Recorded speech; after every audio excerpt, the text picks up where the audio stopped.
Hi, and welcome back to Beans and Bezels. The first microbrand watch that I owned was a Baltic Aquascaphe, and at that time I didn't realize what kind of a rabbit hole was ahead of me. I think Baltic is one of the most successful microbrands out there today, and with excellent marketing and good looking products, they seem to be gaining more and more momentum.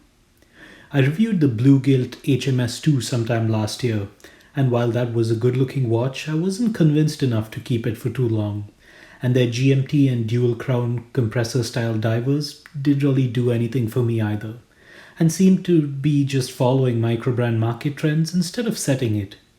But when they released this micro-rotor equipped MR1, my interest was piqued again, and it felt like a refreshing change of pace for the brand, having just been dabbling in pretty unimaginative dive watch designs for the last year. This is the MR1 in the Salmon Dial option with a blue leather strap, and cost me around $675 US. Let's check it out. I measured the case to be 35.8 millimeters in diameter, 43 millimeters from lug to lug, and 9.8 millimeters tall. The case is made entirely of stainless steel, and straight out of the box I noticed that the case finishing seems to have improved since the Aquascaphe and HMS2. The polished surfaces look nicer, and the brushed areas look a lot more even and finely brushed. This mid-case design does look a bit similar to the rest of their watches, but the slim bezel and case back give it a slight makeover, and the lugs are narrower and feel a bit more dressy too. The lugs are drilled through, and the lug width is 20 millimeters, which looks surprisingly good given the 36 millimeter case diameter. The slim fixed bezel section is entirely polished and seats a domed hesselite crystal that makes up for at least 1.5 to 2 millimeters of the overall height. I'm not a huge fan of hesselite, but it seems to be Baltic's choice for all their dressy watches. It does look nice and scratches fairly easily though, but you could easily get rid of it with some poly watch. There is a 5.3mm push-pull crown at the 3 o'clock position that is quite narrow and not very easy to operate. The winding action on this movement is good though. Flipping it over, you have a large sapphire crystal exhibition window on a case back that is attached to the mid-case by means of 6 screws. This watch is rated for up to 30 meters of water resistance. This watch has been accused of looking similar to some of the Hangzhou 5000A predecessors like the Solace Starlight and the Lobini Interlaken. Personally, I only see a similarity in dial layout, which is a constraint of the underlying movement and the somewhat unique small second subdial placement. The Lobini Interlaken also shares a Breguet numeral dial design style, which isn't unique anymore to be fair. I'm not here to defend the Baltic MR1 design for any claims of originality, so if you prefer the Lobini design or the Solace design, just go for it. Those watches do nothing for me personally, primarily because of their choice of font and their decision to use a date window. I do, however, like the Baltic style design, and I think details are something they do really well. There is a printed outer minute track in a railway style pattern that is very easy to read even with the domed hesselite distortion. The quality of printing is excellent and the transitions between textures is lovely, like on the HMS2. Speaking of textures, this watch combines a few of them, with the primary texture being the Rice Krispie style rough surface finish on the dial. I think it looks great, especially combined with the brushed elements and the subdial base pattern.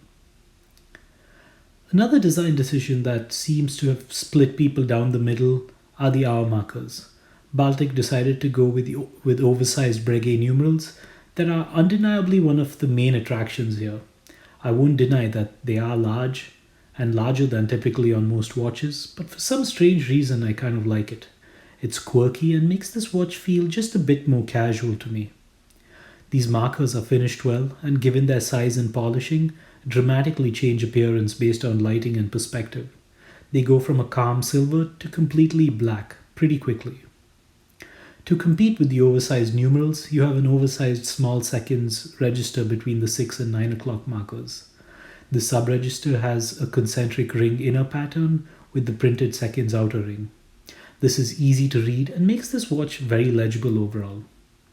The handset is elegant, well finished and well proportioned. Even though this is designed to be a dress watch, the minute hand hovers over the outer minute track and makes it a pleasure to read, even down to fractions of a minute. The finishing on the hands is good too. Another design element that shouldn't be overlooked is the capped pinion on the handstack, and is a small detail that is nice to see on a watch of this price. So overall, I like this dial a lot. I think the design is a bit quirky and some of the choices made here might not be to everybody's taste, but it's definitely got its own thing going on, even though it follows the design style of some more popular vintage pieces. The biggest point of debate appears to be Baltic's choice of movement. This watch uses the Hangzhou 5000A micro-rotor movement. If the name didn't give it away, this is a Chinese movement and has gained some popularity lately. My first experience and only experience with it so far was on the Solace Starlight. To everybody accusing this movement of being a cheap and unreliable movement, I don't think there's enough data to support those accusations yet. Heck, even if we did have that data, there's not a single alternative to a micro-rotor movement in this price category. Do we need a micro-rotor movement in an affordable watch? No, but we don't need a mechanical chronograph movement either. But we'll happily slap on a Seagull ST19 in there. So this argument ends up going in circles until you realize that even if this happens to be a movement with a higher failure rate than the hideously bland Seiko NH35, if you have a pretty well-established micro brand like Baltic willing to back it up with their 2-year warranty, it may actually be worth the experience. At least that's how I see it. Now onto the movement. I've lost count of how many affordable watches I've reviewed with the Seiko NH35s, Miyota 8 series and Miyota 9 series in this price category. The truth is that the NH35 and Miyota 9 series are pretty good movements. They're reliable, have adequate performance, and do what they're supposed to do. But they're also some of the most boring looking movements you could find, and in most cases, hideously finished and poorly quality controlled. And if you spend your days looking at NH35s and Miyotas, this Hangzhou 5000A looks like a breath of fresh air in this price category, at least from a superficial level. And let's be real, if you're expecting a micro-rotor movement that is finished to Chopard standards at $700, you're asking for way too much. Most brands in this price category can barely figure out how to use a simple 3-hand movement without getting all kinds of dirt, grime and scratches on there. Speaking of dirt, grime and scratches, that's what you'll find when you look at a Seiko NH35 under a macro lens. And that's also what you'll find when you look at one of these movements under a macro lens. There's all kinds of microparticles scattered around these movements, no real fanciful finishing, just superficial machine finished stuff that's supposed to give you the illusion of a good looking movement from afar. Is that enough for me at $700? Absolutely. At least they attempted something by way of aesthetics. Have you seen what a Seiko NH35 looks like? Or even a Miyota 9 series? Now, reliability. I don't have answers for you and I don't think anybody does, except for maybe the owners of Solace and Lobini. This movement is relatively new to mainstream production, even though the architecture appears to be a copy of an older micro-rotor design. But I think we'll start to hear more about reliability over the next year or two once these MR1s are put through their paces. On my time grapher, I observe roughly plus 20 seconds per day in the dial up position and plus 21 seconds per day in the crown up position.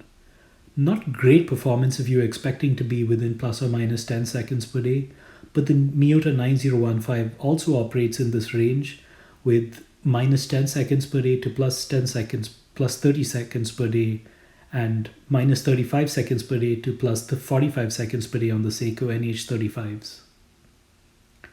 I don't have very large wrists, so the 35.8mm diameter and 43mm lug-to-lug width work reasonably well on my 6.5-inch wrist. It's intended to wear like a dress watch, so the smaller diameter and overall size seems fitting. But this is a small watch, and if you don't like the small watch wrist presence, you're not going to like this. It's a comfortable watch though, and mostly due to the 9.8mm overall height, made possible by the micro-rotor movement, I suppose. I ordered this watch on the blue leather strap option, which appears to be a pretty high quality strap and better than a lot of stock straps you'll find on watches in this price category. So to wrap this up, I'll answer a few of the questions I've been asked since getting this watch. Is this watch worth 3 times as much as the Lobini Interlaken? I've never had that Lobini watch and likely never will, so I can't comment. Is this watch worth $150 more than the Solace Starlight? I think the build quality and finishing on the case is superior, I like the design more, and I can appreciate all the details that went into making this dial. I much prefer the absence of a date window, and I definitely prefer the logo. Why should I care about this micro-rotor movement? Micro-rotor movements typically tend to make watches slimmer, but there are other 10mm thick dress watches out there without micro-rotor movements. But I like them mostly because they're different and interesting to look at when compared to other automatic movements.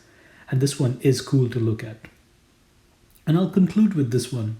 How can Baltic charge you $650 when some brand on AliExpress can do it for $225?